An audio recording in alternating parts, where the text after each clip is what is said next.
pure ghee, meat, pulses, cereals, and rare spices are used in making world's famous and delicious halim. Pista House Halim, many national and international awards winner. Pista House Halim. Don't miss this Ramadan to savor the delicious and prestigious dish of Hyderabad. Don't forget to visit, lest you miss unique taste. Team India champions trophy के लिए पाकिस्तान के खिलाफ होने वाले match के लिए तैयारी में जुटी है और ऐसे में ड्रेसिंग रूम से खबरें अच्छी नहीं आ रही हैं। अब एक और खबर आई है जो बेहद दिल दुखाने वाली है। दरअसल विराट कोहली नेट पर प्रैक्टिस कर रहे थे और अपनी तैयारियों के बीच में ही उन्होंने देखा कि अनिल कुंबले मैदान पर आ गए हैं।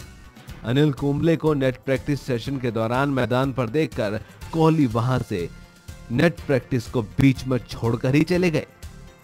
ऐसा इसलिए हो रहा है क्योंकि अनिल कुंबले और विराट कोहली अब दोनों एक दूसरे के सामने खुलकर आ गए हैं।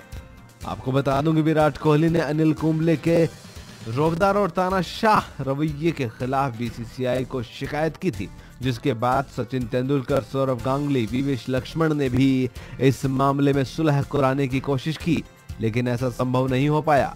और उसके बाद विनोद राय ने भी इस सुलह के मामले में पहल की, लेकिन वो भी कारगर सिद्ध नहीं हुई। अब ऐसा लग रहा है कि चैंपियंस ट्रॉफी के तुरंत बाद अनिल कुंबले इस पद से हटा दिए जाएंगे और दोबारा नहीं आएंगे। विराट कोहली और अनिल कुंबले के बीच चल रही इस तनातनी का भारतीय टीम पर क्या असर पड़ेगा, ये आने वाला वक्त बताएगा। लेकिन इतना जरूर है कि दोनों के बीच कुछ भी ठीक नहीं है।